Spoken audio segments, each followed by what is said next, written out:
Welcome. Linda Civitello is the author of two books, and she is working on a third. Her first book, Cuisine and Culture, A History of Food and People, was published in 2011 and won the Gourmand Award for Best Food History Book in English, US. Baking Powder Wars, the cutthroat food fight that revolutionized cooking, was named one of the 10 best food books of 2017 by Smithsonian Magazine. And her work in progress is Screen Cuisine, Food and Film from Prohibition to James Bond. And she is also working on an article on systemic racism and food. Linda has taught history of food at a number of culinary schools. She wrote the food history column for Edible Los Angeles magazine. She holds a PhD from UCLA in history. She's a frequent speaker and writer on topics related to the history of food, and we are delighted to have her with us today. Welcome, Linda. Thank you, Glenda. All right, gentlemen, start your engines. Yes, ladies and gentlemen, the destination for this flight is baking powder, but there are some strange detours and happenings along the way. And one of them is the connection of baking powder to iconic events and institutions in America. For example, just as Yankee Stadium is the house that Babe Ruth built, the Indianapolis Speedway is the house that Clabber Girl baking powder built. Clabber Girl in Terre Haute, Indiana. Harvard has 2 endowed chairs directly connected to baking powder. Yale has 1. Wellesley has many endowed sabbaticals and things connected to baking powder. Calumet baking powder became Calumet Farm, one of the most productive and successful thoroughbred racing farms in history, with Kentucky Derby winners, Triple Crown winners like Citation and Whirlaway. So when I first started on this baking powder journey, I thought it was going to be a throwaway. I was writing a history of breakfast, and I thought eggs, an enormous topic. Cereal, another enormous topic. Whole books have been written about these. I'll start small. I'll dip my toe in the water. I'll, a couple of paragraphs on baking powder, because baking powder, you can't do breakfast without baking powder. Baking powder is in cake, it's in cupcakes, it's in quick breads, it's in pancakes, it's in waffles, it's in muffins, it's in biscuits. Baking powder is everywhere in American baking. We invented it. It's our thing. So much to my surprise, thousands of pages later, court cases, public health records, newspaper articles, litigation, senatorial, congressional, House of Representatives investigations, letters, diaries, recipes, anyway, just massive amounts of stuff. So what I want to look at today is, why baking powder? What is baking powder? What makes baking powder so American? Why did baking powder start in America? Why did it start in New England? And then I want to look at baking powder as it was involved in one of the largest business scandals in American history, involving the baking powder robber barons. Also, every time a new federal agency came into existence, these businesses were trying to use it to drive each other out of business. They're trying to get the federal government on their side, state governments on their side, to destroy the competition. So the United States Department of Agriculture, the Department of Chemistry, the Food and Drug Administration, the Federal Trade Commission. So this war began, the baking powder war began in the 1870s and ended in almost 1930. This went on for more than half a century. And while we're talking about this, I want you to think of the number, because there was absolute chaos in the cookbooks while this was happening, because these were baking powders with all different formulas. They were not interchangeable. If you had a royal baking powder cookbook, you could not use Calumet baking powder. It would be a disaster. You needed more royal than Calumet. If you were using a Calumet recipe, you couldn't use royal. You couldn't use Rumford. You couldn't, I can't imagine being a cook at this time. What a what a disaster, what a minefield to try to navigate. Um, so, and I've tried this. I made a calumet recipe with a royal recipe with calumet. Royal needed more. Royal was derisively referred to as a two teaspoon baking powder by Calumet and the others. So if you put too much baking powder in something, it rises beyond where it should. It puffs up artificially and then it collapses. It just craters and it tastes nasty. It tastes bitter and nasty. So conversely, if you use too little, so this is a chemical formula. But I just want you to take a guess, think of as I'm talking, as this is going on, when do you think this chaos in the cookbooks ended? Because it started in 1796 with Amelia Simmons in American Cookery, the first cookbook written by an American, published in America. And she says, I'm an American orphan. And it's a metaphor for the whole country. We were. We've just broken away from the mother country. She uses something called pearl ash, which is refined, literally ash, vegetable ash. It's also the first patent in American history is for this. And it's a crude leavener, but women could make it at home. It causes a sensation when it's published, but Simmons just considers it kind of run of the mill. It's normal. She doesn't make a big deal like, I discovered this thing, or somebody showed me. She says, add it to this, add it to gingerbread, add it to cookies. First time the word cookie ever appears in print. So just very matter of fact. So what is baking powder? Because pearl ash is the precursor. And then in the 1840s, we get baking soda. And in 1856, we get the very first baking powder as we know it, which is Rumford, which is still in existence, although the formula has changed over time. It's a chemical leavener. It's a shortcut. Baking powder is a shortcut. Why do we need a shortcut? Okay, well, because yeast is a prima donna. Yeast is like, oh, I'm cold, I'm too cold, I'm too cold, I'm too hot, and you're gonna kill me. I have to rest, Baking powder is, hey, hot, cold, wet, dry. I don't care, just let me at it. I live to leaven, and that's what I'm gonna do. Yeast takes time, no matter what you do. And again, modern yeast's very different from back then. Women had to make their own yeast. It was this big, sloppy slurry that you made by the bucketful. You see recipes that call for pints of this. And how do you keep it clean without, a snap-tight plastic container or, plastic wrap or tinfoil? How do you keep this from attracting bacteria in the air? Very often you didn't. So bread is going to be a problem. Okay. And you couldn't just say, oh, I made a bad batch of bread this week. I made 30 pounds of bread and it didn't turn out right. So I'm just going to toss it and go buy some down the street. There's no down the street. Your family got stuck eating this. Okay. You had to make do with this. And we're talking about a pound a person per day. Bread, a pound of bread per person per day. So it wasn't, would you like something with that? Would you like some bread with that? It's like, would you like something to go with the bread? Would you like some butter with the bread? Would you like some applesauce with the bread? Why is this? Why we have this problem with bread? Part of it is this American exceptionalism. America developed differently than Europe.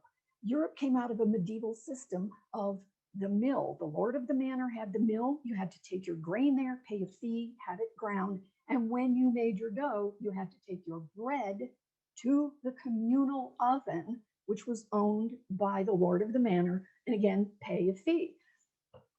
America didn't develop like that. We had no medieval tradition of communal ovens. We had no lord of the manor, and we had no guilds that were controlled by men, generations after generations of men controlling the bread supply and who is allowed to get into this lucrative profession or not. So from the beginning, America had a higher standard of living because people owned land here. They owned their homes. but they weren't connected. They weren't in these densely populated European type villages, even if the houses were here and then the land was there. And because of this, women had to do the cooking in their home, and women had ovens in their homes. Europe, you didn't. You had the communal oven, you had the commercial baker. American women have to do this. This creates a tremendous burden. This is a tremendous amount of work. So women had three things they had to do: bear and raise children, cook, which included bake the bread, and sew, keep your family fed and covered decently. So this is going to become an issue, and it becomes a moral issue. Catherine Beecher says a woman should be ashamed to bake bad bread, more so than to wear clothes that are out of fashion. And we're getting this from the medical community. Doctors are saying, women, you must make better bread. And in the pulpit, the ministers are saying this. In academia, all of this pressure on women. You're not a good woman. You're not a good mother if you don't make good bread. Well, this is terrible. So these women going to look for shortcuts? You bet. Because if you're baking once a week, this volume, 30 or so pounds of bread, would you rather have a bread that you're going to make in 20 minutes and have fresh, or you want the stale week old or 10-day old, because not everybody could bake once a week? So we see these women, and I kind of fell in love with these women because what they were navigating. They are looking for chemical leavener. They want this shortcut. They want the help, and they are trading information in cookbooks, in letters to each other, in diaries. They're, the local girls, sometimes the teenage girls are coming in to help. So they are using pearl ash. Then they are using baking soda. They are using something called sal auratus, which is also maybe a type of baking soda. We see supercarbonate of potassium. We see in England citric acid, muriatic acid. These things are solvents. They have tremendous solvent powers. They can be very caustic, so you have to be careful how you use them. And then my personal favorite, smelling salts. Women are putting smelling salts in the bread because I guess they figured, if it can get you up off the floor, off the couch, maybe it can leaven the bread. But I mean, this is how it has ammonia in it, and ammonia was something that was used in Europe. Hartshorn was an ammonia. Baking ammonia has its own problems. I mean, your food can end up smelling like, ammonia. And one cookbook, Catherine Beecher, writing in the 1840s and 1850s, she's got 7 or 8 different kinds of leavening. They are not interchangeable. And the recipe that I gave you from the Cook Not Mad, a good common cake, again, these women had tremendous identity as Americans. And, this, I don't know if you, since is reading very well. Sprinkles, a cake with frosting and sprinkles is recognizable anywhere in America as a birthday cake. It's a birthday cake. And we invented that. That's not an accident. So when you look at cake and how it developed, what is the connection between panettone or stollen and chocolate cake? It's not immediately apparent that they are connected. So the cookbooks, chaos in the cookbooks, again, try to think about when this might have ended. So why America? Again, partly the standard of living is different. And how do you get this information out there? This is a new technology. How do you tell people about it? Okay, cookbooks. That means people have to be literate, okay? And in the United States, literacy developed differently in the North and in the South. So, for example, Mary Randolph, writing the Virginia Housewife, writing in the South in 1824, almost 30 years after Amelia Simmons published 7 recipes with pearl ash, and the cookbook writers in the North went wild over this, repeating these recipes, creating new recipes using pearl ash. And here's Mary Randolph in 1824, and she's got one recipe that has pearl ash in it. And she calls it, her disdain could not be greater. It's called Plebeian Gingerbread. And, it's clearly a Simmons knockoff, but the other recipes, how do you leaven things without baking powder? Well, yeast, right? Sponge, beat the eggs for a very long time. The puff pastry, this is where European pastry is different from our pastry. We don't do this as much. So again, a nice shortcut here, but the problem, why wasn't Mary Randolph interested in baking powder, in this wonderful new technology, this shortcut? Because she didn't care, because she wasn't doing the cooking, because they had Black people doing the cooking. They had enslaved people doing the cooking. And the thing that was the most prized in the South, and Randolph has a recipe for it, is called beaten biscuit.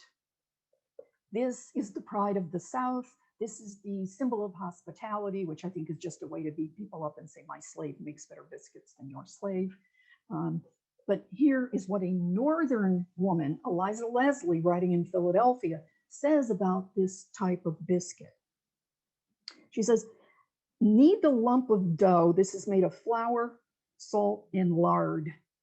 Knead the lump of dough long and hard, and pound each piece separately. Knead the lump of dough long and hard and pound it on all sides with a rolling pin. So it's beaten. Some recipes say axe handle. Divide the dough into several pieces and knead and pound each piece separately. This must go on for 2 or 3 hours, continually kneading and pounding. Who would do such a thing? Okay. Well, your slave would have to. Okay. In the North, women are not interested in this. And Leslie goes on to say, she says, this is the most laborious of cakes and also the most unwholesome. And she says, you would better to live on Indian cakes, which are corn cakes.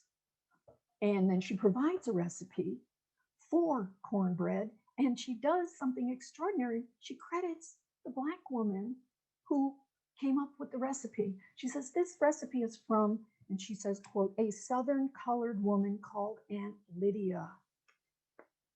This is so rare. If any of you are aware of Tony Tipton Martin's book, The Jemima Code, this is Tony going back and saying, look, there were all of these Black cooks in the kitchen.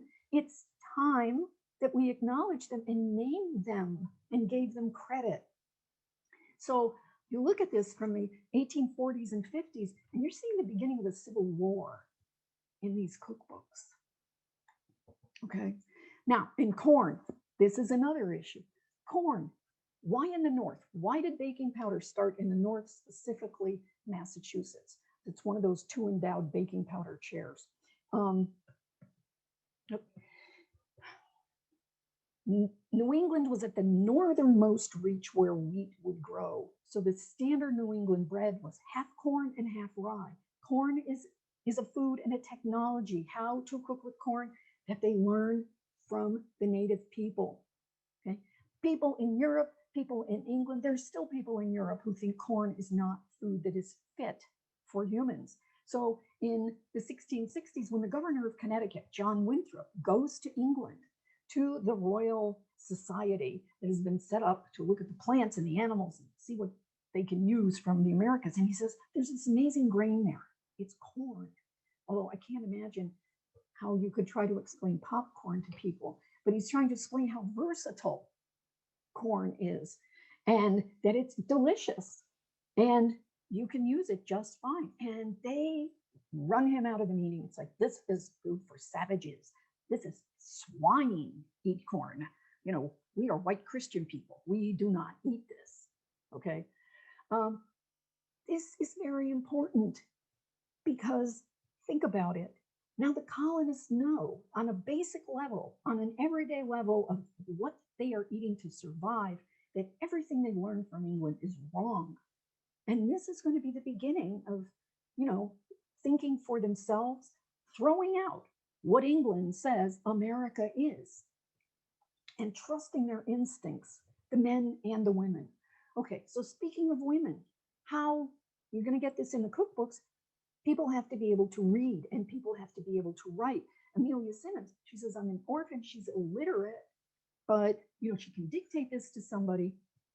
But literacy was very prized in the North in America.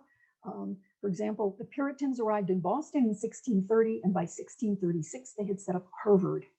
And by the 1640s, they had mandatory public school education. Okay. In the South, again, how would Mary Randolph have transmitted this information to her cooks? She would have had to stand there, read it to them. These cooks were doing this from what they remembered, what hand memory, head memory, sense memory, and they had to do it right. Okay. If you want to learn more about cooks, because a lot of people think, oh, well, great, you know, they worked in the kitchen, the slaves, so they got better food, they got more food. Please read Jessica Harris, High on the Hog, where she talks about the Southern plantation mistress who would despoil the pots, like spit in them and things, so that the slaves could not partake of white people food. So literacy, very important in the North. Mandatory for boys.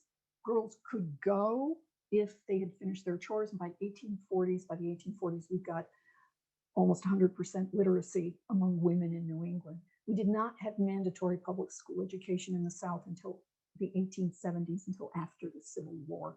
So you've got a huge difference here. And corn is gluten-free.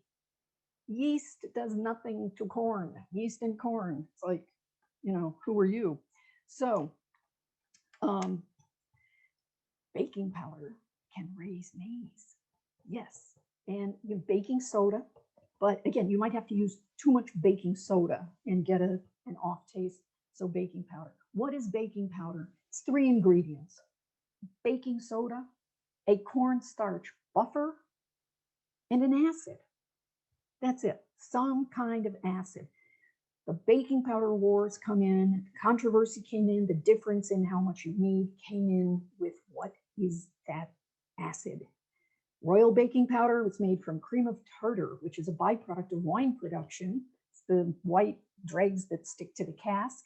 And again, women were making their own yeast and leavening materials called entins from literally the bottom of the barrel from beer brewing.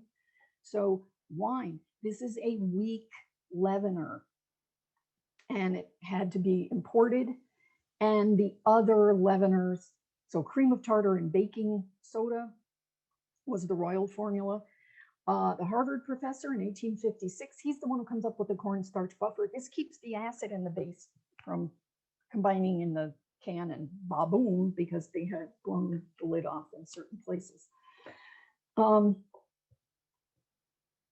Royal, the problem is royal is expensive. It costs twice as much as the other baking powders, like Calumet and Clabber Girl, 1889 and 1899 respectively, using what is the standard now, sodium aluminum sulfate, which Royal called alum. It's not alum, is that astringent thing. It's sodium aluminum sulfate is a mineral. And the sodium aluminum sulfate, much faster, much more potent. So Royal already costs twice as much, and you have to use twice as much. So it's much more expensive. And the campaign they came up with is something that got used again in the 20th century, which is kind of it costs more, but I'm worth it. Educated women will know, the discerning woman will know. And of course, Royal, you have aspirational, women who aspire to more. Scientists said, yes, so Royal starts this advertising war because they're losing market share. They said, we're going to tell the public that all these other baking powders will kill them. And they could do it because at that time, we had no truth in advertising. Royal had contracts with thousands of newspapers throughout the United States to print what we would now call advertorials at best, but information about how wonderful Royal was and how terrible these other baking powders were. And to do it, in some cases, it was above the fold. In some cases, it was always in the news section. It was never presented as an ad. It was always presented as straight news. And we see these alarmist headlines. Is it malaria or is it alum? You know, family poisoned by alum baking powder. And the people write into the newspaper and they go, it has nothing to do with baking powder. We had a problem with the well and we got sick. Or the doctor writes in and he goes, I treated the family. It had nothing to do with that. There was some, paint got into, it was something had nothing to do with baking powder. And the newspapers write back and go, well, too bad. I mean, we're glad you lived, but there's nothing we can do about it because our contract with Royal forbids us to print anything like retractions or anything that could be detrimental to Royal or go against what Royal says. One of my favorite campaigns that Royal started was why women are nervous. It's alum baking powder. And it's like the thing that caused women to go all to pieces is they're using the wrong baking powder. They're prostrate on the couch. You have the vapors. It's the baking powder. This is terrible. They have to stop using this baking powder. Well, by then these other baking powder companies are lots of little companies and they can't kind of counter what Royal's saying. What kind of volume are we talking about? By 1900, there are 534 baking powder companies in the United States producing 120 million pounds of baking powder a year. 100 million of those are alum. So Royal keeps losing market share. And another thing that makes America different that we took to baking powder, they tried to sell it in Germany. A lot of people think baking powder started in Germany, the Dr. Oetker brand, Oetker. It didn't. That was Rumford gave them their formula. And the Germans looked at this and they said, why would we be interested in this? First of all, we'd have to admit there was something wrong with our bread. And there is nothing wrong with our bread. And we have, again, generations of men who've been making a living doing this. And we have no incentive to change, whereas in the United States, we did have incentive. The other thing in Germany and European countries, they said, even if we were interested in this, we would have to spend like 2 years going door to door, knocking on doors and explaining to people how to do this, selling door to door. We don't do that. In Germany, some people did go door to door selling things. They were looked down upon completely by the rest of the Germans because these traveling salesman people were Jewish. In the United States, somebody knocks on your door to sell you something. You don't say, what's your religion? It's not an issue for most of us. And these are people we know, the Yankee peddler, the traveling salesman. Did you hear one about the traveling salesman and the farmer's daughter? These are just part of our culture. We're used to people trying to sell us things. I used to do food demos. You hand something to somebody and you go, you're a complete and total stranger, ingest this. And they go, thank you, complete and total stranger, I will. And, we trust each other. We expect this of each other. And, I think we're all like, the first time a baby sees another baby, it goes all windmill, hands and feet. And it's like, it gets so excited. And, I think we learn to tone that down as we get older, but we're still that baby. And I think it's why it's been hard the last year. Anyway, so baking powder, Royal again is going to completely destroy.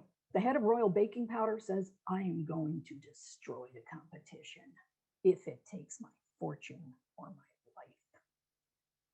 And he sets out to do this. And Royal becomes a corporation in 1899 because in the 1890s, New Jersey changes its laws and it makes it easier for companies to become corporations, which they do. And there's a massive M&A, merger and acquisition time in the 1890s. In the meantime, especially in the Midwest, the women have really taken to baking powder. And we see in one of the very first cookbooks, and really important cookbooks out of the Midwest, the Buckeye Cookbook in 1876.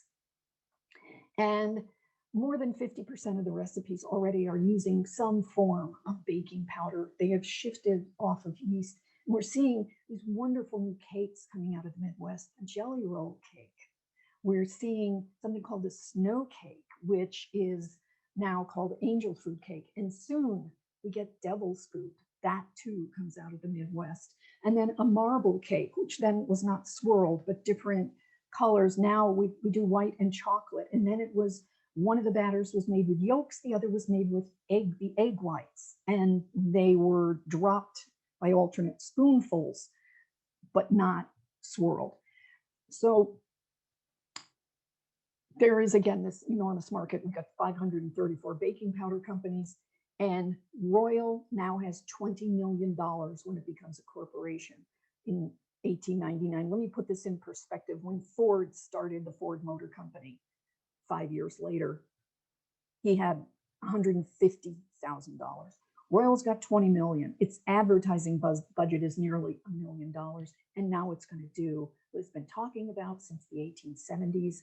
And it's going to drive these other companies out of business by declaring that they are poison. And the way it's going to do this is it's going to bribe a state legislature. They want to go to the Midwest, the heartland. Calumet started in Illinois, Clabber Girls in Indiana, a lot of other small companies in the Midwest, baking powder companies. So they go to the Missouri. Why Missouri? And I want to explain to you why Missouri. This was really kind of amazing to me. I did not know how bad the corruption was during the Gilded Age. I mean, we all knew about, Rockefeller, the robber barons, but this is from chapter 7. I like this chapter. It's called Outlaws in Missouri. Missouri was known as a robber state. 15 years of Jesse James withdrawing other people's money at gunpoint from banks throughout the Midwest, and then finding sanctuary in Missouri had earned the state that label. James and his gang had public sympathy during Reconstruction when they continued their Civil War bushwhacking tactics. But in the Gilded Age, Jesse James is bad for business. So now there's a bounty of $10,000 each on Jesse and his brother Frank. $10,000. This is at a time when a factory worker and his family were living on $500 a year. Here's a bounty of $10,000 each. So members of the James gang approached the governor to say that Jesse could not be taken alive. The governor reminded them that he had the power to pardon. Okay, on April 3rd, 1882, Bob Ford shot Jesse James in the back. Ford was convicted, sentenced to hang, pardoned, and rewarded. Okay, so the show me state had become the show me the money state. So Missouri is completely and totally corrupt. They have had a relationship with the railroads. They have had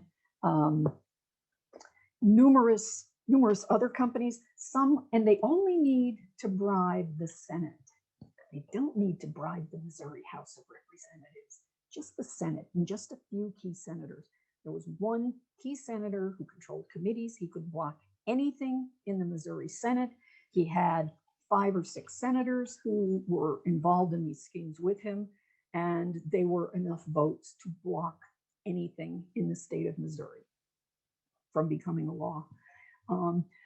So what happens here is Royal Baking Powder goes and they're passing out $1,000 bills. They bribe these senators with $1,000 bills, which we know because the senators immediately went over to the local saloon and had to flash these thousands around. And yeah, I know you're asking. I had to look it up too. Grover Cleveland. That's who's on the $1,000 bill. Okay. So people are now, okay, the law says it is against the law to use arsenic, alum, ammonia in foods. Well, arsenic is a poison. It comes with the skull and the crossbones thing. Nobody needs to say, don't be putting this in food. But you put alum right there in the same sentence, and it makes alum and ammonia, which people had been using in baking, completely poison, right? Now these baking powders are poison. This law is on the books in Missouri. This means that Royal Baking Powder now has a private police force, which is every cop in the state of Missouri, every law enforcement official in the state of Missouri who can arrest anybody for baking powder. And they do. And the way a lot of people find out, it's like, hello, knock, knock. Oh, that's not opportunity knocking. That's the police, and you're under arrest for selling baking powder. This happened all over the United States. There were trials in Los Angeles. Legislatures were, attempted bribery in many other states. And the people are furious. They're saying, why do you make us buy this baking powder from the trust? Why do we have to spend more money on our basics, on bread, on muffins, on biscuits, on cake? Why do we have to spend more money? And then you get people writing in to the papers and going, let me get this straight. So the government says it's legal for me to shoot myself up with morphine, but baking powder is bad. Right? It made no sense to them. It makes no sense to us at all. The law was on the books for 5 years, 6 years. It was passed in 1899. It was not repealed until 1905. So, long time for these poor people in Missouri to be dealing with this. And they had petitions, they had demonstrations, they did everything that we are supposed to do in a democracy to protest. And the Missouri House of Representatives heard them, and every single time it came up for a vote, the House voted almost unanimously to repeal this terrible law. And the Senate blocked it. The fix was in. The senators were getting paid. So finally, and this is one of those things as a historian, you go, are you kidding me? I've never seen this before. The Missouri House is so frustrated and so angry. They pass a law censuring, they pass a resolution censuring the other half of the government, the Senate. Some of the senators in the Senate. So you have the two-chamber government, and the House of Representatives part passes a resolution censuring the other half. Because they couldn't do anything about it. They just couldn't. So what happened here? Okay. Again, things, unintended consequences. What we're getting is finally this story is going to break. Everybody knew about it. The journalists all knew about it. These guys, again, flashing $1,000 bills in saloons, bragging. The head of Royal goes and brags. So finally, we're going to get extradition. The state of Missouri is going to go to New York and sue New York and say, give us Ziegler. He needs to come back here and be on trial. The governor refuses to extradite. And, there is some information that Ziegler had also bribed the New York state legislature.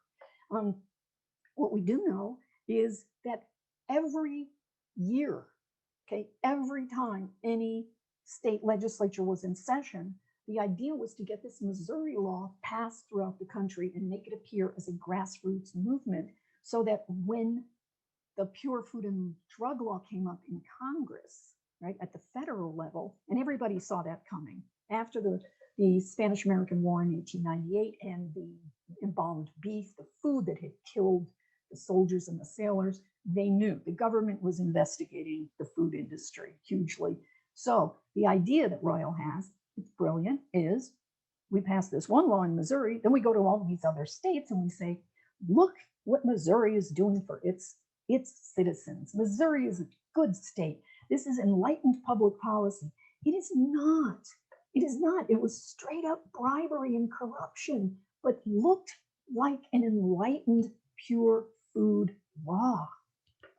So very clever, but didn't work. They caught on, and the other baking powder companies got together and really they said, we're fighting for our lives. Because if they had been written out of the pure food law, that really would have been the end of it. And Royal would have become a monopoly. So what happens is finally it does break in the press. And one of the reasons it couldn't break in the press was because all of these local newspapers in America relied on outside money like national companies to, to bankroll them. because the local population wasn't enough. So even though the newspapers knew, and the newspapermen were itching to write about it, the managerial part, the financial part of the newspaper said, we can't alienate this advertiser. So, except here comes the national press, the muckraking magazines. They have subscribers all over the country. They can write what they want. This gives them freedom. And the premier muckraking journalist in the United States is Lincoln Steffens. And he writes an article called, just blows the lid off this, called Enemies of the Republic, Business as Treason. And he says, forget about the Constitution. Forget about federal laws, state laws. That's just a paper government. It means nothing. The real government is the lobby. It's the businesses that are buying and selling our senators and our representatives. That's the real government. And he said, and the lobby has a license to loot. And they are representing businesses, and they are in the interest of businesses and against the interests of the people. This caused a huge scandal across the United States. It also appeared in the St. Louis Post-Dispatch. We see baking powder. The lieutenant governor of the state of Missouri was involved in this up to here, takes off. He heads to Mexico. The prosecutor, we get a prosecutor who is an honest guy. He's so honest, they call him Holy Joe Folk, F-O-L-K, Holy Joe. And he goes, I want to get these guys. And he goes to Teddy Roosevelt and he says, we need to rewrite the extradition treaty with Mexico so that these people can't take off and go live there like sultans and put themselves out of the way of justice. And Teddy Roosevelt goes, bully idea. And as Secretary of State John Hay, rewrite the extradition treaty with Mexico to include more than just capital offenses, which is why to this day, it is because of baking powder that to this day, people who are fleeing justice don't go to Mexico. If they're smart, they go to Canada. Okay, so then baking powder people started fleeing to Canada to avoid being indicted. And here come the Pinkertons. So everybody who was anybody got involved in this baking powder war. So, and it went on for quite a while. And finally, in 1905, the law was repealed and people could go back to buying whatever baking powder they wanted or cooking whatever they wanted in Missouri. That's just one of the places. Again, all over the country, this went on for 5 or 6 years. So, and it continued. And continued in the advertising. And Royal continues to advertise that it's pure and from the grape. And Calumet says, not made by the trust on their labels, all of their labels. So again, still there's chaos in the cookbooks. And in The Joy of Cooking, for example, every recipe in The Joy of Cooking, this is the 1943 edition of The Joy of Cooking. Every single recipe that has baking powder in it has 2 different instructions. I don't know if you can see that, but trust me, it says 3 teaspoons tartrate, that would be cream of tartar, or phosphate, that would be like a calcium phosphate, like Rumford powder, 3 teaspoons of that, or 1 teaspoon of what she calls combination baking powder, which is the other, the alum, sodium aluminum sulfate. 3 teaspoons of one or 1 teaspoon of the other. People are reading The Joy of Cooking. Wouldn't you? I mean, if you saw this, you'd go, wait a minute here. I'm using 3 times as much as I need to, and it's expensive. And then you start talking to your friends, and most of the country is using not cream of tartar. They're using other kinds of baking powder. So this inadvertently is going to cause a huge change. And poor Irma Rombauer, the author here, she says, Due to the complexity of the baking powder problem, it became one of life's major issues. She was getting flack from all over the place about different kinds of baking powder. Oh, so, which reminds me, double acting. What's that all about? Double acting is Calumet's counter to Royal's advertising. Baking powder is double acting. Okay, again, 3 ingredients. It's baking soda, cornstarch buffer, and an acid. Baking soda. Every kid's, elementary school science experiment involves something, making a volcano out of baking soda. Baking soda reacts with liquid. That's your first action.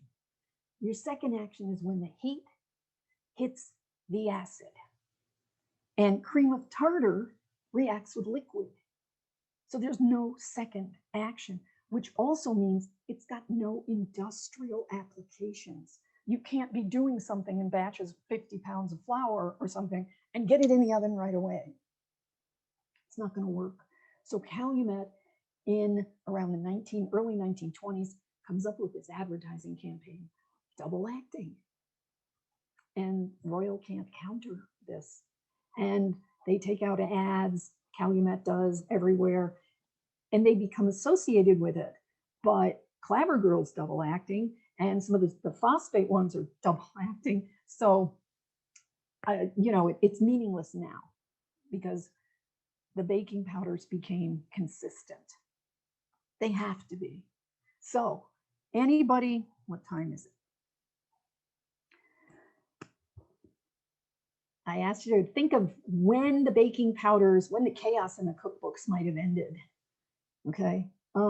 Royal published its last cookbook in the 1950s saying, we're single acting, which makes us stronger. And by then, they really had a negligible share of the market. We also have a price war. There are many different kinds of war. The cream of tartar companies were fighting each other. They were fighting, the Royal was fighting with Dr. Price, yes, related to Vincent Price, the actor. They were fighting among each other, within each other. They were fighting other companies. And again, all of these government agencies, Harvey Washington Wiley, Bureau of Chemistry, just everywhere. And finally, you see that the government people look at this and they go, this is a trade war. Stay out of it.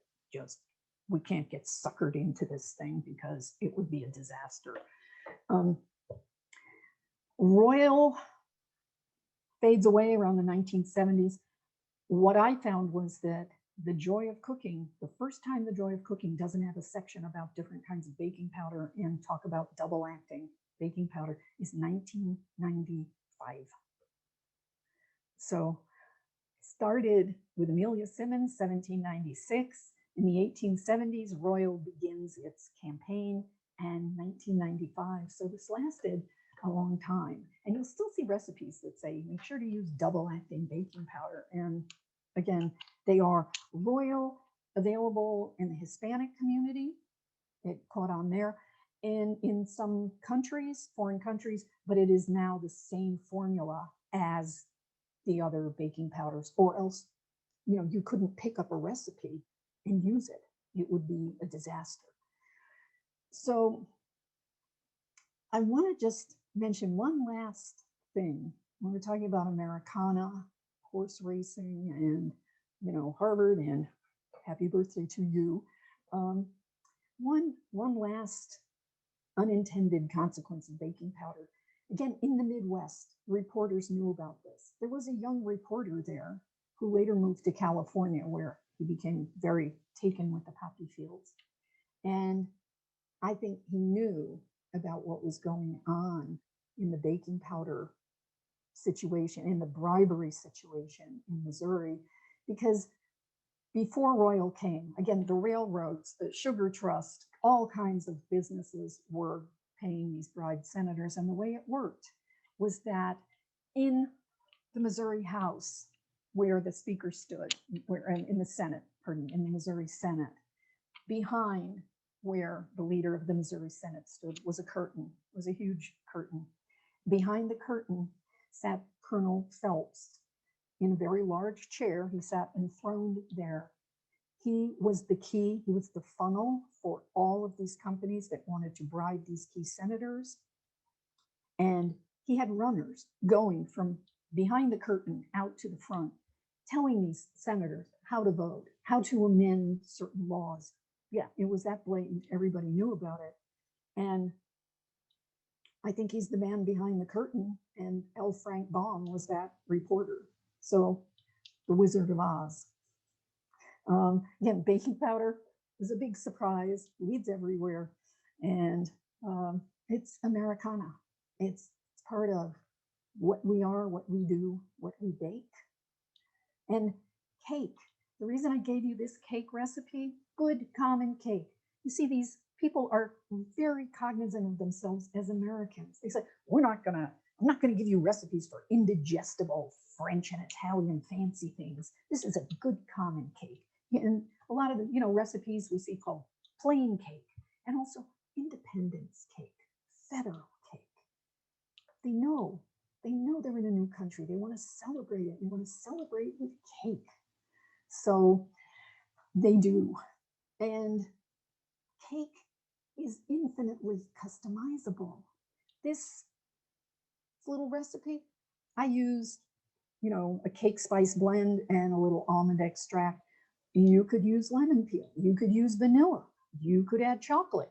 You could add raisins, nuts, infinitely customizable, so that baking powder gave women something they didn't have with daily bread. With cake, they could have a signature cake. That's the cake my mom makes for my birthday. This is the cake I take to the PTA. They'll be expecting it.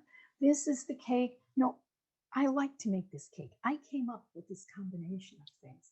And then the women in the Midwest took it a step further and did something extraordinary, which is community cookbooks, what we used to call charitable cookbooks. How many of the churches in the United States were built because women got together and contributed recipes and raised money for the churches? This is, again, how America is different from other countries. For example, Italian immigrants coming here were like, oh, the schools are free. This is wonderful. We can send our children to school. Well, what do you mean I have to pay for the church? That was a shock. And here, right, if you want to worship, you want a church, pay for it, go ahead. And these women did. They got their names in print. They did things that men were not doing at that time. They got their names in print. They were memorialized. And we have these recipes, some of which are still very wonderful.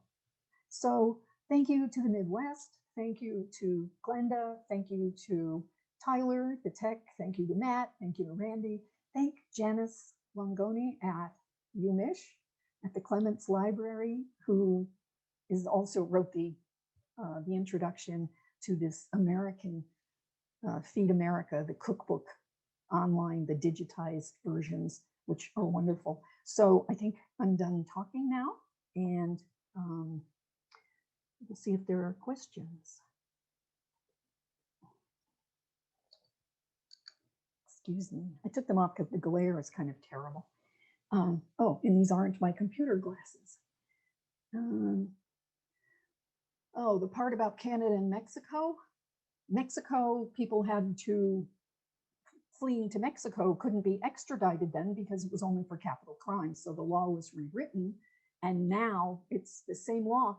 If you flee to Mexico, if you're stupid enough to think you can commit a crime here and run off to Mexico, the next thing you're going to be on TV because Dog the Bounty Hunter is coming to get you. Oh, Eileen, you looked at the book. How was the KKK involved? Terre Haute, Indiana, in the 1920s. Indiana was the most organized, the most ferocious Klan in the United States.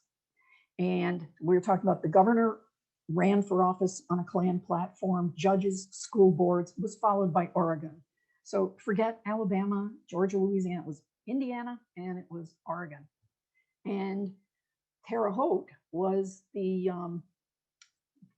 there was an active Klan there. The family that started Clabber Girl was German Catholic immigrants. So, and you see that the KKK marched right in front of their store, just big march, big flyers everywhere, right in front of their store. And there were deaths in Terre Haute. So, you know, there's some stuff that's still hidden, but we know that they were targeting immigrants and they were targeting Catholics and Jews and Blacks, of course. Yeah, I'm not going to answer questions about is one baking powder better than another baking powder. I'm not endorsing brands, and I'm not, you know, talking about ingredients. That's medical advice. That's up to you. You can decide what kind of baking powder you want to use. Sarah, yes, we made the cake as mini muffins. Yes, yes. Oh, and this reminds me because, okay, it's statistically impossible that there is not somebody who's having a birthday today or yesterday or tomorrow or right around now. So happy birthday to you. Happy birthday to you. Happy birthday, dear you. Happy birthday to you and many more. Okay, so we invented that song. So was this density more typical of earlier cakes? Earlier cakes are all over the place. You know, you have pound cakes, and even now, you see recipes for pound cake, people will put baking powder in pound cakes. The whole point of a pound cake was that it was dense because it wasn't leavened. The other way was, again, sponge, beat the whites separately and the yolks. That became more popular after the 1870s when the Dover, that manual egg beater, came into existence. And we're going to start seeing more meringue, you know, lemon meringue, angel food, and things like that. So yes, and you can add, again, customizable. You can add any spice you want. So my cake was a bit soapy. Interesting. I don't know. Maybe you're a super taster and you were picking up something because I didn't. Baking powder was not advertised for medicinal use, but Rumford, which made a phosphate-based baking powder, came up with a beverage, a phosphate. And you know, you think about this from like our town and 19th century, early 20th century plays and things where people, well, let's go to the local soda fountain and get a phosphate. What's a phosphate? It was part of one of the ingredients in baking powder that caused a fizzy and made a fizzy soda, a carbonation, sort of an ad hoc carbonation, because carbonation from, you know, pulling down spigots had been invented in the 1700s.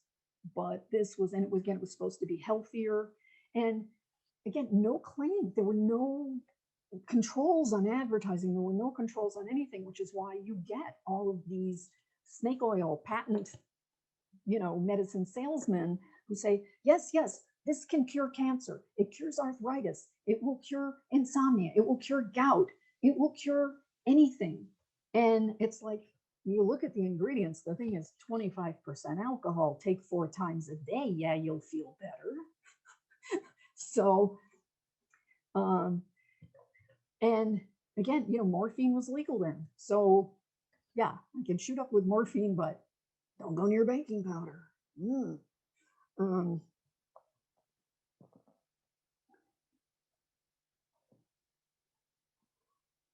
So yeah, I think I didn't answer enough about like the connection between like panettone and chocolate cake, how we got from one to the other. And in the beginning, you had daily bread. Daily bread is 4 ingredients. It's flour, yeast, water, and salt. That's it. In Europe, that's still it.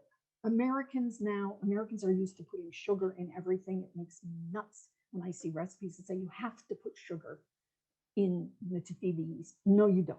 The yeast has been feeding off of flour for millennia, and they're very happy together.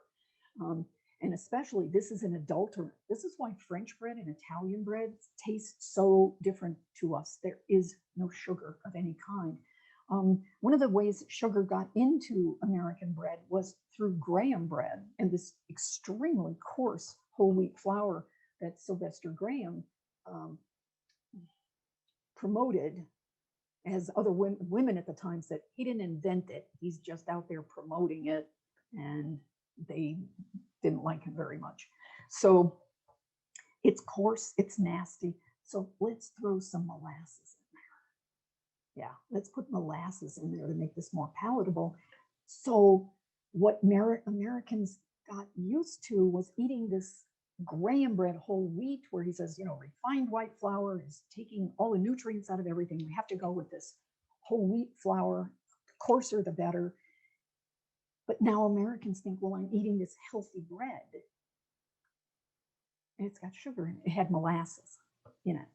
So Americans got used to connecting whole wheat and molasses and sugar and all of these other things that are not healthy. So that's daily bread.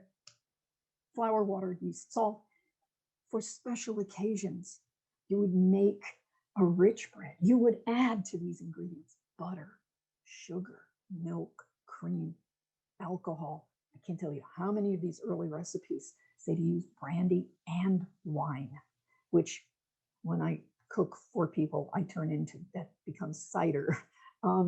Brandy, wine, raisins. If somebody gave you something with raisins, baked you something with raisins in it, then they loved you a lot, because those raisins were not seedless. And the recipes say, 5 pounds of raisins.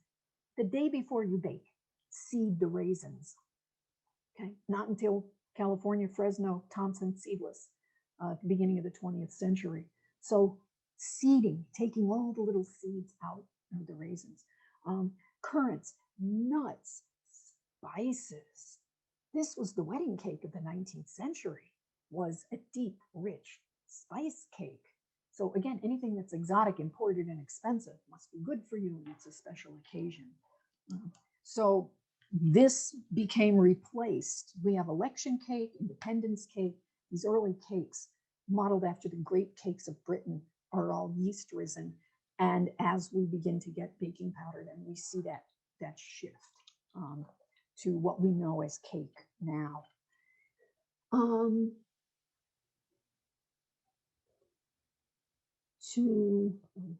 Yes, some people are answering other people's questions. Was Royal the first commercially produced baking powder? No. No, the first was Rumford in 1856. And what made it the baking powder was that he added that cornstarch buffer. And right now we go, oh yeah, cornstarch, sure. Cornstarch was a cutting edge, brand new product when he came up with the idea to use it. And this did something very amazing, because before, to get that cream of tartar, to get that baking soda, the bicarbonate of soda, you had to go to a pharmacy, you had to go to an apothecary, where they measured it out by the gram, and they did what was called put it up in papers, which is they sifted it out into a little piece of paper, they rolled it up carefully, so you got what you needed, and then you went home with it. Add the cornstarch, and now you can put it in a can. It won't blow the lid off. And this is critical. It moves, and this is in the 1860s. Baking powder moves from being a chemical available only in a pharmacy to the grocery store. Now it's just a food. And it's one of the very first just chemical additives in food. And you see the court system struggling with this into the 20th century. Is this a food or not a food? Because if it's a food, is it adulterated? But if it's meant to be this chemical thing, then it can't be adulterated, because that's what it is, right? And by the end of the 19th century, we've got saccharin, we've got dyes, these terrible carcinogenic coal tar dyes in things. We get extracts with alcohol. And by the way, vanilla did not come into widespread use until the end of the 19th century. So anyway, no. Rumford was 1856, Royal was 1866. And Royal started in Indiana. That was another Midwestern company, but they moved to New York City. And that's what they became identified with, because they wanted to become a national company and then go overseas. They became, an international company also. So, The no, foods that are supposed to be unleavened for religious reasons, baking powder is a leavening, and no, it is not allowed in there. Okay, baking powders, yes, yes, yes. Moira, is there a reference for when the individual baking powders became standardized? I have lots of old cookbooks, and this could explain why I have a lot of failures with them. Absolutely, absolutely. Anytime you see, this is another thing, I see modern recipes that call for cream of tartar and baking soda. That's baking powder. That's baking powder. It's just, I mean, my mother, I had, you know, we had recipes for biscotti that have cream of tartar and baking powder, which tells me about when they came into existence. Again, if you can find out what the source is, if you're using a royal baking powder recipe, and these companies just printed these pamphlets just, you know, every year, sometimes more than once a year, just printed pamphlets. If, let me see, a good rule of thumb is 1 teaspoon of baking powder per 1 cup of flour, except if you're adding eggs, in which case then you can cut back on the baking powder because the eggs will do some of that lifting. If you're seeing what looks like an inordinate amount of baking powder, it is probably a royal recipe. So yeah, you're going to have failures. You're going to have, again, those over risen and fallen, nasty tasting things. And the phosphate baking powders. So the standardization really, again, in the cookbooks, I'm seeing 1995 in The Joy of Cooking. And kind of before that, anything that says double acting, you know, you can use a modern baking powder in that recipe. So, you know, I hope that that helps, because, you know, it's terrible to spend all that time and energy and, you know, and put into something you're looking forward to having or giving as a gift. And then it's just like, you know, craters. So,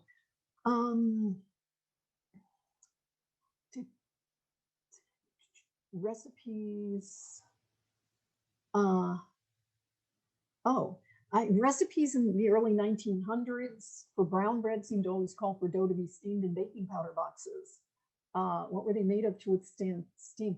I have not seen that. What I've seen is, you know, coffee cans. That's what I've seen is tin.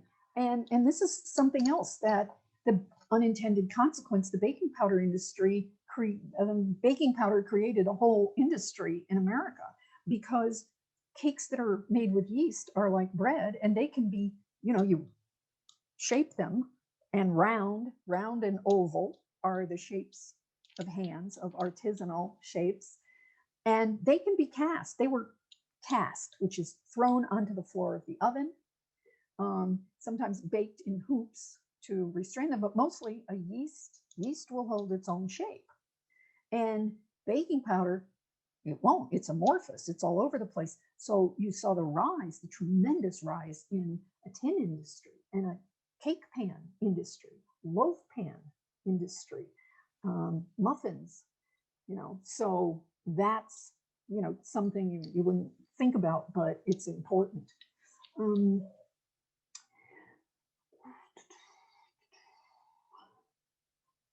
And let's see what else. Are all modern baking powders interchangeable? Yes. Yes. Even Rumford, they have to be. They have to be, or else we would have this again, this horrible chaos. There would be, the companies would be, you know, turning their phones off because they would be getting so many phone calls from angry people. So yeah, they have to be. And the standard is, you know, what came out of the sodium aluminum sulfate baking powders. No, okay, why doesn't baking powder react with corn? No, yeast does not react with corn. There is no gluten in corn. There's nothing for the yeast to expand on. There's nothing that gluten, you know, is that structure that expands and holds the air. Corn works really well with baking powder and with baking soda. So yes, baking powder has the power to raise maize. Yeast does not. And that loaf in New England was half rye and half corn. Rye and Injun is what they called it then. So, yes, so this was a tremendous thing when we could get fluffy, light cornbread.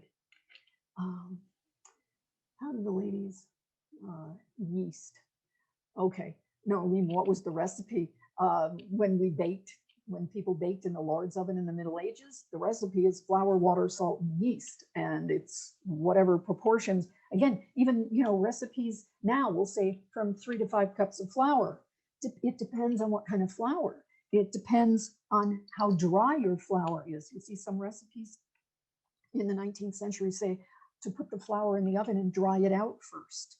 And that's why, I mean, I don't know what happened with this. The original recipe, when I scaled it down, was for 1/4 of a cup of milk. And I ended up having to use 3/4 of a cup. So huge differences in flour. It's like the flour Sonora, which I cook with a lot, an heirloom flour that I get from Briston Toll in Pasadena, California, was the premier flour in 19th century in England. They shipped it from California to Liverpool because it was a dry flour and a tasty flour. And this means that bakers can make more money because the more water you get into your bread, the less flour you have to use and the more water you can use, the bigger your profit margin is going to be. So recipes for bread started coming in the cookbooks in the 19th century, because before that, it's all mother-daughter transmission of information by, you stand there and watch me do it, and now you do it little by little until you get the feel of it.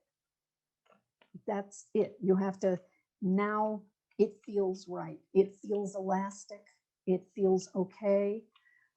Rye and Injun, the corn and rye never got that. I mean, I use commercial yeast on it. It's like you can just pummel that thing till the cows come home, and it's never going to get that stretchy elastic because it doesn't have the gluten. Rye has gluten, not much, and weaker than wheat. So, all right, I'm trying to think. Thank you for the nice things you said. And if you had not nice things, thank you for not saying them. Although all constructive criticism is always welcome. Would you say that baking powder really propelled baking traditions in the commercial baking industry in America? I hope I've shown that.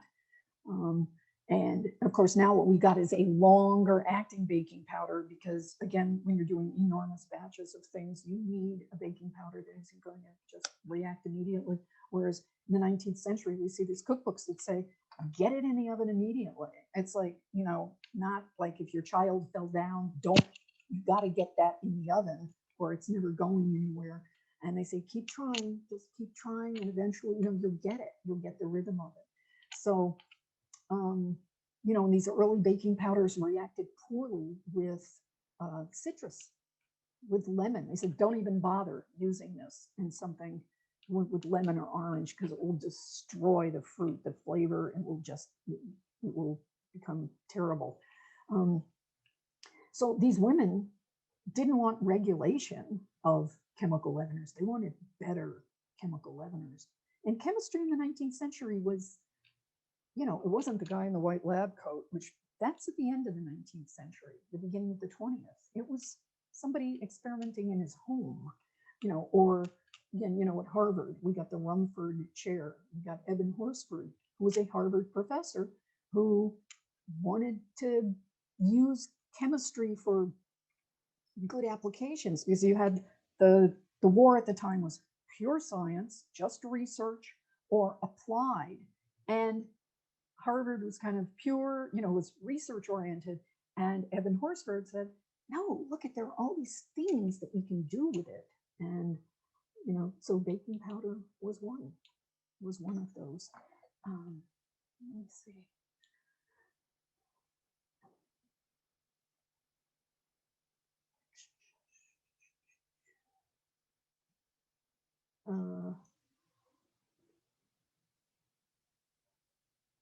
Okay, British brands of baking powder. Again, we're seeing in the 1830s, I mentioned this in the book, They're using muriatic acid, they're using citric acid, and these women, again, I got really, I felt for them because some of the recipes say if you're using pearl ash or using, and I guess the same would have been in England with muriatic acid, is after you mix it with water, and they say, mix with water, mix with milk, they say, don't let it spill on the floor because it'll strip the paint off the floorboards. Yeah, I'll have seconds. Yeah, put a lot of that in my cupcakes. I'll have seconds. And going to smelling salts. So, it wouldn't occur to us. It was like, let me see what, NyQuil does to my cupcakes. But they were looking for shortcuts because they were doing the work themselves in the North and in the Midwest. And again, in the South, it's like, beaten biscuits, yeast, we don't care. We're not doing it. We're going to make our slaves do it. And we don't care. So, so it's a joke because there are all these cookbooks saying, oh, the Southern tradition of baking and the antebellum South and hospitality, moonlight and magnolias mythology, pernicious mythology. And then they come up with recipes that are all full of baking powder, from like 1820. 1856 is the magic year. Okay. Rumford, 1866 Royal. And let's see. Are all modern baking powders interchangeable? Yes. Is there information? The Spanish-American War, there's tremendous amount of information online everywhere. If you look at any history of the Food and Drug Administration, the Purity Crusade that was going on at the time, you can find more information. Look for the phrase embalmed beef. Embalmed beef. And that's what set Upton Sinclair to write The Jungle. It was that scandal from the Spanish-American War. So, somebody says there is a kosher for Passover baking powder. I do not know about that. Thank you for mentioning it. I know because I've made matzah that, there is an 18-second rule. If it doesn't get in the oven super quickly, and it will start to leaven, and you cannot allow that to happen. So yes, Gail Gand, thank you. Thank you. I am a big fan. I have a tangerine tea cake recipe of yours from a while ago that you did on TV. It's delicious. Thank you. If we have a cookie recipe that has cream of tartar with baking soda, can we convert to baking powder? Yes, you can. You absolutely can use baking powder. Again, it depends on whether you've got eggs in it or not. But, I'd hate to give you some idea without seeing the recipe. You can reach me on Facebook. I'm on LinkedIn. So was baking powder rationed during World War II? Yes. Well, you had a problem with the cans. You had a problem getting some of the ingredients, and Bakewell arose in New England, in Maine at that time, with a different leavener to try to get around that. And you also went to commercial bread. A lot of people, not as many desserts, but bread.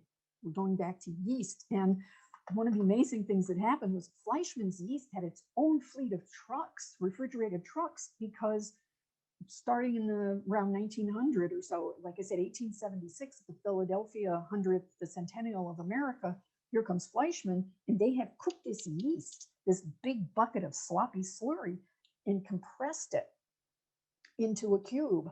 And this becomes a wonderful thing for people who bake with yeast. And commercial bakeries, as we get more and more of them, although by 1900, you still got 90% of your bread is baked in home. You've only got commercial bakeries in cities. And Fleischmann's has its own fleet of trucks, refrigerated trucks in the beginning of the 20th century, so that they can get this yeast out to the bakers first thing in the morning. And Fleischmann's turns its trucks over to the government during World War II. and Chiquita and Dole did the same things. They had refrigerated ships to ship bananas. They turned their entire fleets over to the government. How did I get there? I don't know. You can't ask a historian a question because, you pull that thread and history of the universe comes out. Anyway, so were the company's pamphlets as much precursors of today's cooking magazines as advertising? They were straight advertising. And Royal in the beginning, from the beginning, at the bottom says, use only Royal, these others are poison, no substitutes, things like that. So they were proprietary cookbooks. Okay, baking soda, baking powder. Baking soda reacts with acid. You're going to see baking soda in recipes that call for buttermilk, that have lemon juice, that have chocolate. We forget chocolate because acid is acidic. And the reason you don't just use a lot of baking soda in there is because the baking soda, that acid that's in the baking powder, is very potent. So you have to use like a lot of baking soda, which might taste terrible. And that's why you see baking powder and baking soda called for in some recipes. So I hope that answers your question about that. Okay, yeast. Amelia Simmons talks about emptins, starting to make emptins. Catherine Beecher has like 8 or 9 different yeast recipes in her book. Yeast made from potatoes, yeast made from hops, yeast made from milk. And each one of those is very different. I think the milk yeast is kind of, the new Japanese cakes and breads. But she says quite clearly, she says, bread made of this will soon spoils. So the different yeasts have different uses. And again, it's like, in the winter, set this out at night, but in the summer, you can't do this because it'll be sour in the morning. So, you can't get up at 5, you have to get up at 3 or 4. And again, yeast. And modern yeasts are wonderful. I don't want to offend anybody with my, yeast is a prima donna, because modern yeasts are wonderful. They are wonderful. And I have found when you use them the way they say, that they're foolproof and they're wonderful. So,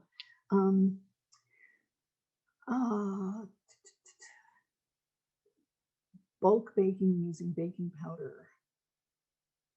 No, if you're using cream of tartar as your baking powder, that's going to be a problem. Or if you're using these early substitutes for baking powder that needed to get into the oven quickly, it's not going to work with large batches. So to answer you, Amanda, if your baking is fine with what you're doing, keep doing it. Don't go back to a 19th century recipe, and I think you'll be fine.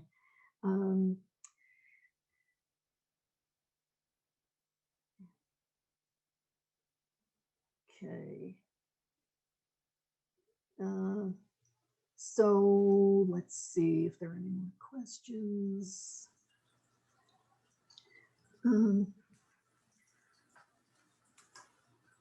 Why was baking powder sold in cans? Well, everything was sold in cans when baking powder became, there was a tin industry in the United States, where you have people who can work with metal instead of paper. Paper bags, like shopping bags, came at the end of the 19th century. There was a tin industry early on. This is one of the reasons canning was invented in France in 1810. But France did not take off with the technology because the concept of canning, which was boiling the food to remove the bacteria and prevent the possibility of people getting sick, was what Nicolas Appert came up with. He was in Champagne and he put his food in bottles, and this had no application for the military. You can't pack things in bottles and drag them in carts or put them on ships over, no roads or rough waters. England had a tin industry. England took and ran with the tin industry, which is why we call it canning. And it started earlier that way. There was an industry. And also, you want to keep moisture out of the baking powder.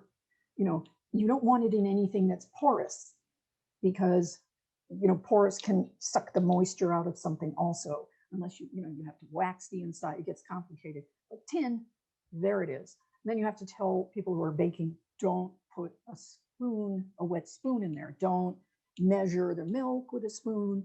Oh, one more thing, and then I think, you know, we're kind of done.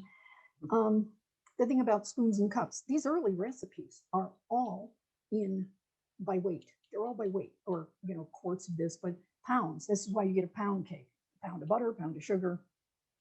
You know, they're all by weight. But American women wanted the change away from weight and over to volume, because we were a very mobile country. We're mobile people. We're constantly, it's like, let's go here, let's go there. I'm moving, right? Even during this pandemic time, people are moving. And in those days, you know, you got a covered wagon or whatever else, you know, whatever conveyance you're using to move. A scale is a big thing. There's no room, but everybody has a cup and a spoon. So that's why. And you see this in the cookbooks. The writers say, I am not giving this the weight of this. I am giving this in cups and spoons as women want now. Okay. So I think. So, Linda, I think we're getting close to maybe your last question. Yeah, German baking, I mentioned that hartshorn, baker's ammonia. That's tricky to work with. If you don't do it right, you're going to end up with a kitchen that smells like urine and food that smells like urine. And there are alternatives. Some people still use it because they say it provides a crispness in the baked goods that you can't get otherwise. Most Americans know that from the blue tins of cookies at Christmas cookies, the dansk, those Danish cookies. If you look at the ingredients, they use ammonia. Otherwise, I think most Americans have never been exposed to ammonia in baked goods. Thank you, Linda. Linda, thank you. This has been wonderful.